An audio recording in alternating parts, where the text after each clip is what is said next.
से शहर में कहते हैं पंडित जी, जो न तो पंडिताई करते हैं न किसी पंडित के घर पैदा हुए हैं, लेकिन फिर भी पूरा शहर और तो इंटरनेट की बदौलत जाने कहां कहां के लोग उन्हें पंडित जी के नाम से ही जानते हैं। उनका असल नाम तो ब्रजभूषण है।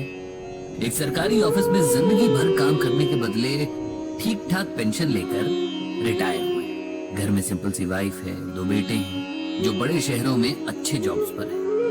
अब सवाल ये उठता है कि दुनिया, यहाँ तक कि उनकी पत्नी भी उन्हें पंडित जी क्यों कहती है। इसके पीछे एक कहानी जो कि पंडित जी, मेरा मतलब ब्रजभूषण जी के जीवन में घटी सच्ची घटना भी है। बात उस दौर की है जब हमारे देश में कंप्यूटर रेवोल्यूशन शुरू ही हुआ था।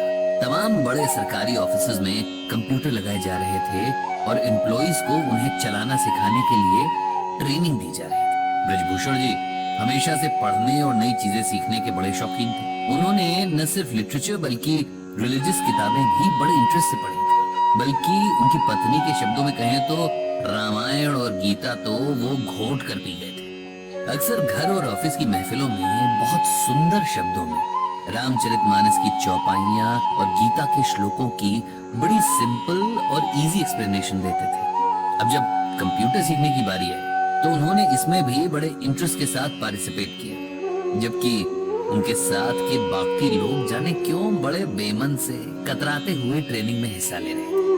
उन्हें ट्रेनिंग देने वाली टीम कहीं बाहर से आई थी। 4 जवान लड़के जो शायद अभी अभी पढ़ाई पूरी करके निकले थे, इन्हें सिखा रहे थे। इस टीम में एक लड़का था जो बहुत कूल और काम नेचर का था। बड़े पेशेंस से इन लोगों को सिखाता था और कभी भी बेवकूफी भरे सवालों पर गुस्सा नहीं होता था। इस लड़के का नाम संदीप था। ब्रजभूषण जी को संदीप बहुत पसंद था। इधर कुछ दिनों से ब्रजभूषण जी देख रहे थे कि संदीप कुछ शांत सा रहने लगा था। उसके चेहरे पर हमेशा रहने वाली मुस्कान जैसे डिम सी पड़ गई थी। अक्सर कहीं खोया से रहता और एक अजीब सी सैडनेस उसकी आंखों में बनी रहती। अब ब्रजभूषण जी एक्सपीरियंस आदमी थे, जानते थे कि अगर इस एज में डिप्रेशन ने पकड़ लिया तो जिंदगी खराब कर देगा। इसीलिए उन्होंने संदीप से बात करने की सोची और एक दिन उसे डिनर पर घर बुलाया। संदीप आया और खाना खाने के बाद पंडित जी उसे साथ लेकर वॉक पर निकल गए। फिर बातों बातों में उसकी परेशानी का कारण पूछा, जिससे पहले तो वो टालता रहा, लेकिन फिर उसने अपनी परेशानी का रीजन बता ही दिया। दरअसल पिछले 5 सालों से संदीप किसी बड़े कंपेटिटिव एग्जाम की तैयारी कर रहा था और लगातार मेहनत के बाद भी तीसरी बार उसे फेलियर ही मिली थी, जिसने उसकी हिम्मत पूरी तरीके से तोड़ दी थी। उसे लगने लगा था कि उसकी जिंदगी के 5 साल बस यूं ही वेस्ट हो गए और अब उसका कोई फ्यूचर नहीं होगा।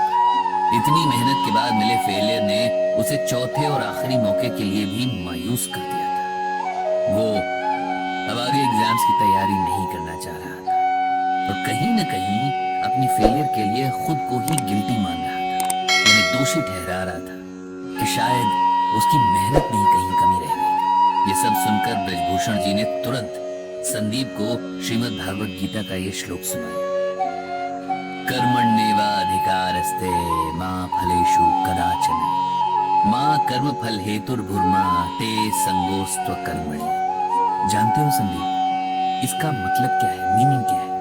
ये श्लोक भगवत गीता के दूसरे चैप्टर का 47वां श्लोक है। जब अर्जुन रणभूमि पर अपने सगे संबंधी, अपने गुरु, भाई और दोस्तों को देखकर युद्ध छोड़ देना चाहते हैं, तब भगवान उसे गीता का उपदेश देते हैं। और गीता का ये श्लोक तो संपूर्ण गीता की समरी जैसा ही है। इसका अर्थ अगर समझ ले तो जीवन की सारी परेशानियां दूर हो जाए।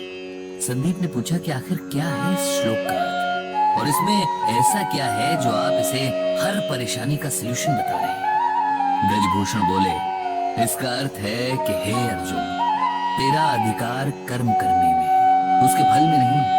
तू कर्म के फल के प्रति आसक्त ना हो या कर्म न करने के प्रति प्रेरित ना हो। सिंपल वर्ड्स में कहें तो हम में से हर कोई कुछ भी करने से पहले उस काम के रिजल्ट के बारे में सोचता है। जैसे बच्चे पढ़ाई शुरू करने से पहले फर्स्ट आने की विश करते हैं। बिजनेसमैन दिन की शुरुआत में ही शाम तक मटेरियल पूरी तरीके से यूज हो जाने की विश करता है। इंजीनियर नक्शा बनाने से पहले ही कोई मास्टरपीस बनाने की ख्वाहिश रखता है।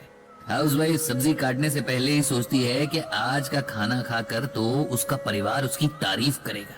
हर कोई अपने हर काम से अच्छे फल की उम्मीद करता है, जबकि हमारे हाथ में सिर्फ और सिर्फ अपना काम करना है। उसका रिजल्ट क्या मिलेगा, कैसा मिलेगा, कैसे मिलेगा, इस पर ना तो हमारा कोई कंट्रोल है और ना ही राइट। ये सुनकर संदीप बोला, अगर हम रिजल्ट की इच्छा ही नहीं रखेंगे तो उस काम के लिए मोटिवेशन क्या रह जाएगा?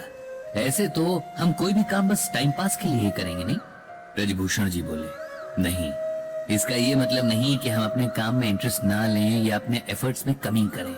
इसका मतलब ये है कि हम ये समझ लें कि हमारे कंट्रोल में सिर्फ हमारा काम है। उदाहरण के लिए एक बच्चे का काम पूरे साल भर अच्छे से पढ़ाई करना है, लेकिन परीक्षा का रिजल्ट और भी कई बातों पर डिपेंड करता है, जैसे कई बार कॉपी चेक करने वाले के मूड पर भी। ऐसे में यदि नंबर उस बच्चे की एक्सपेक्टेशन से कम आ जाते हैं तो उसे ना तो अपनी एबिलिटी पर शक करना है, न ही आगे मेहनत करने में कोताही करनी है। हमें हर हाल में अपना बेस्ट देना है। उसके बाद क्या होता है ये ईश्वर पर छोड़ देना है। किसान जब खेत में बीज बोता है, रात रात जागकर फसल को पानी देता है, तब वो अपना काम कर रहा है।